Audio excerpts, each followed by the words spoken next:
This video was compiled from an article at See Beyond How to Identify Your Blind Spots. 5 ways. Are you sick and tired of not living up to the potential you know is within you? Are you ready to break out of your limiting beliefs and progress in your career and financial life? This video will be the answer for many, so listen closely. Without getting too personal. After several of us dropped the ball and let down ourselves and our team members in a difficult team situation, we met with our organization's leaders to talk about what had happened. At one point, something came up about me. Things didn't seem to match up. They seemed to describe me as someone who was not putting my training into action at the level I could. The way my colleagues described me, my statements, my reactions, my time management, my work ethic, my attitudes, my behavior, didn't sound like me at all. I actually wondered if they were talking about someone else. Perhaps they had the wrong person entirely. By the time others are describing you, to you, the figure they're describing may bear only vague resemblance to the you know. We flinch, we squint, we shake our heads. We don't recognize ourselves. Douglas Stone and Sheila Heen in their book, Thanks for the Feedback, The Science and Art of Receiving Feedback Well. After more self-reflection during the following weeks and months, I began to come to a shocking realization. Perhaps I didn't know myself all that well. Perhaps others knew me better than I knew myself. Perhaps others could see the real me that I couldn't see. Perhaps there were parts of me to which I was blind. Perhaps I had blind spots. I have since come to realize the truth in the statement. As human beings, we see things not as they are, but we see things as we are. We see this in others, but it's very hard to recognize this truth in ourselves. Self-awareness is a hard skill to develop. We all have blind spots. What exactly is a blind spot? A blind spot is something we don't see about ourselves that others do see, describes Stone and Heen as they look at this phenomenon. There is always a gap between the self we think we present and the way others see us. We may not recognize ourselves in others' feedback, even when everyone else would agree that it's the conventional wisdom about who we are and how we are. Your team members see the real you. They see your production or lack thereof. The authors go on to use the gap map to understand the various factors that create the discrepancy between the way we want to be seen and the way we are actually seen by others. The gap map diagrams an arrow starting with my thoughts and feelings. These are then combined with my intentions and my behavior. As I interact with people, like my teammates, my behavior has an impact on them, which then becomes their story about me. When your teammate's story about you changes or improves and they express that, this is the only indication of true personal growth. So if nobody is talking about your growth and improvement, then no growth or improvement is happening. Does that make sense? If people are constantly trying to encourage you and talking about your potential, that is a clue. You have to realize what they are really saying is, you are not reaching your potential. What I didn't understand was that my thoughts, feelings, and intentions are sometimes misaligned with my behavior. If I am not progressing and getting results with the knowledge I had acquired, then the knowledge can create self-delusion. As hard as I may try to keep this incongruence hidden, it leaks out. Others are actually more aware of my behavior than I am. I simply can't see it. Stone and Heen go on to identify 3 blind spot amplifiers, those things that can intensify our inability to see our areas of weakness and needed growth. Emotional math emotions play a huge role in the gap between how others see us and how we assume we are seen. We subtract certain emotions from the equation. That emotion is not really who I am. But others count it double.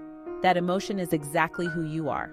As an example, anger is an emotion that is often invisible to its owner, but is very visible and real to others. For those we interact with, it's not just part of the story, it's the heart of the story. On the other hand, we often see our strong emotions, like anger, as part of the environment rather than a part of us. We are blind to our own feelings, but others can clearly see them. Without question, in our anger example, there are those who are intimidated by anger, usually from their past experiences as a child. These people often mistake intensity for anger. This is something you need to be aware of. However, if you have a team of 10 and 2 people, describe you as intense, and 8 people describe you as angry. You are angry. No need to argue about it. Does that make sense? Become more aware of your self-talk. Use the cancel technique that Dale Calvert teaches. Make some adjustments and get better. That is your only choice. Situation versus character. If I am a part of something that does not go well, I may blame the situation for my actions. On the other hand, others may attribute my actions to my character and who I am as a person. Impact versus intent. According to Stone and Heen, we judge ourselves by our intentions, while others judge us by our impacts. Even great intentions can result in negative impact, and this creates a gap between your story about me and the story I think is true about me. In the business world, your results speak for themselves. Your intentions mean nothing. You are either doing the work, refining your skills, and progressing, or you're not. Your intentions will not pay your bills, only your results. How to bridge the gap. If you are not willing to do the work, there are no answers for you. However, if you are willing to do the work, your results can drastically increase when you decide to refine your skills and get better at your craft every day. Stone and Heen give some practical advice. Use your reaction as a blind spot alert. When someone gives you feedback, you may ask yourself, what was their agenda? What's wrong with them? Rather, ask yourself, is their feedback sitting on my blind spot? Ask yourself, your teammates, and your leadership, how do I get in my own way? Ask the feedback giver specific questions to help you better understand. What do you see me doing or failing to do that is getting in my own way? Look for patterns and consistent feedback from multiple people. Ask yourself, where have I heard this before? If you hear similar things from different people, you may be starting to identify patterns. Patterns give helpful clues about blind spots, and we had better start paying attention. Get a second opinion. When we offer feedback, it's like we are holding up a mirror to help someone better see themselves. There are supportive mirrors that show us our best selves and give us reassurance. On the other hand, an honest mirror helps us to see what we really look like, not at our best. Look for both, supportive and honest mirrors. Say to a friend, here's feedback I just got. It seems wrong. My first reaction is to reject it, but I wonder, is this feedback in a blind spot? That opens the door for supportive mirrors to become honest mirrors as well.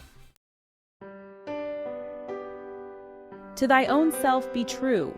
I was doing the work. My life changed when I realized I have blind spots. I have a leaky face, a leaky tone of voice when communicating with prospects, and leaky, unproductive patterns. Although it was hard for me to hear some of the words from my leaders and comments from my colleagues, maybe I had better pay attention. My first reaction was to dismiss the comments, tell them that they were wrong about me, convince them that it wasn't true. However, now that I have learned to reflect more, perhaps some of those words and comments were landing on my blind spots.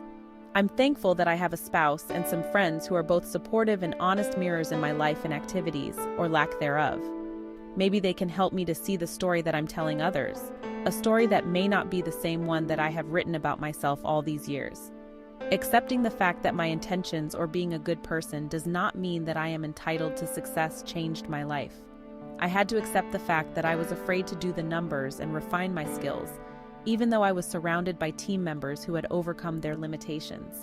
I may need a digital recorder, mirrors, and foreign eyes, but I am determined to see myself more accurately, more honestly, and more clearly than ever before. Since making that serious decision, my life and business is now becoming what I had always hoped it would be. If you will follow the information I have shared, I know you can get your career on track. That is our hope for you. If you enjoy this type of content, please let us know in the comments and consider subscribing to this channel.